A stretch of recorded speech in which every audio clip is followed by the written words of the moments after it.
আমি দোকানটা বাইরে দিতেছি অমনিগুলো আগুন কাউ ঢুকতে দিই দোকানটা ঢুকতে দিই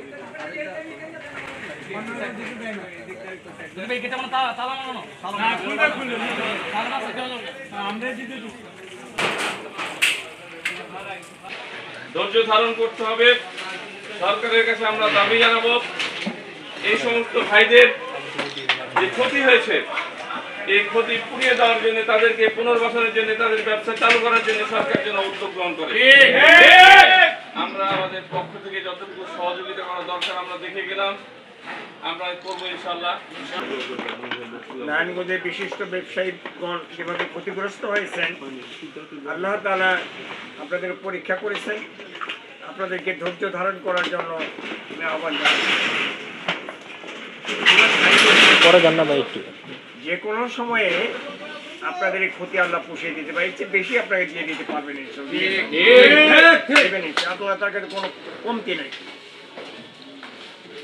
পাশাপাশি আপনারা ধৈর্য ধারণ করার ছাড়া কোনো বিকল্প নেই। ধৈর্য ধারণ করবেন, আল্লাহ তাআলা আপনাদেরকে পুষিয়ে দেবেন। পাশাপাশি আমাদের মহানগরী সেক্রেটারি সাহেব বলেছেন যে আমরা প্রশাসনের কাছে, সরকারের কাছে আবেদন জানাবো আপনাদের এই ক্ষয়ক্ষতির ব্যাপারে প্রশাসন, সরকার যাতে সহযোগিতা করে আপনাদের এই পোষায় নেওয়ার জন্য করে, মানে ব্যবসার চালানোর জন্য করে, পুঁজির সরবরাহ করে, তার জন্য আবেদন জানাবো।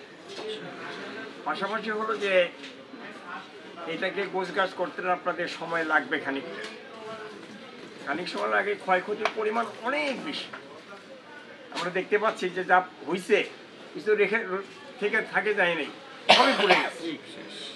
সবই পড়ে গেছে। এগুলো গোছাতে সময় লাগবে।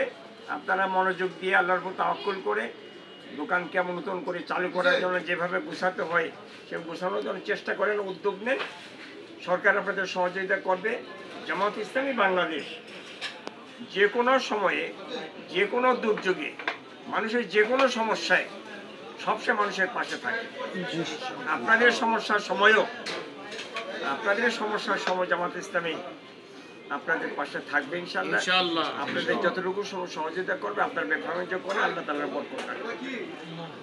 আমরা আপনাদের সবাইকে সমবেদনা জানার জন্য, আপনাদেরকে সান্ত্বনা দেওয়ার জন্য জামাত ইসলামী নারায়ণগঞ্জ মহানগরীর পক্ষ থেকে মহানগরীর সম্মানিত নায়েবে আমির জনাব মাওলানা আব্দুল কাইয়ুম, নারায়ণগঞ্জ মহানগরীর সম্মানিত সেক্রেটারি জনাব মাওলানা জনাব ইঞ্জিনিয়ার মনোয়ার হোসেন, হাফেজ মাওলানা নাসিরউদ্দিন সাহেব সহ জনাব হাফেজ আব্দুল মোমেন ব্যক্তিবৃন্দ এখানে উপস্থিত হয়েছেন।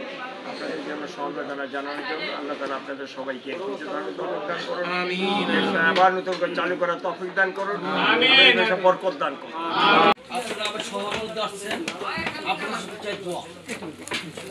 আরে ভাই চুপ থাকো না, দাঁড়াও না। সুন্দরভাবে শুধু আপনার কাছে একটা আল্লাহর রাস্তা দোয়া চাই। এই ভাই হচ্ছে আমাদের وإن لم تغفر لنا وترحمنا لنكونن من الخاسرين آمين يا رب العالمين ربنا فاغفر لنا ذنوبنا وكفر عنا سيئاتنا وتوفنا يا رب العالمين ربنا لا تزغ قلوبنا بعد إذ هديتنا وهب لنا من لدنك رحمة إنك أنت الوهاب يا الله আমরা সালাতুল আসরের নামাজ আদায় করার পরে একটা বিধ্বস্ত জায়গায় গত রাতেই যে মার্কেটটা পুরো সারখার হয়ে গেছে, ছাই হয়ে গেছে, এই দোকানদারদের, নিঃস্ব দোকানদারদের, অসহায় দোকানদারদের সবাইকে নিয়ে তোমার দরবারে হাত তুলেছি। যারা ক্ষতিগ্রস্ত, যারা তুমি তাদেরকে সান্ত্বনা দান করো, তুমি তুমি দান করো, আমরা তুমি তাদের ক্ষতিকে পুষিয়ে দেওয়ার ব্যবস্থা। আল্লাহ আমাদের পক্ষে তাদের সান্ত্বনা দেওয়ার মতো তেমন কিছু নাই।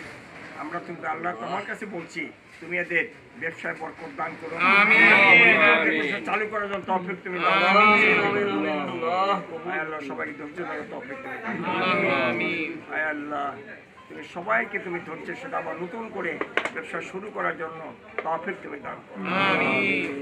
রব্বানা آتنا في الدنيا حسنة وفي الآخرة حسنة وقنا عذاب النار وأدخلنا الجنة مع الأبرار يا عزيز يا عزيز يا غفار يا غفار يا رب العالمين برحمتك يا أرحم الراحمين.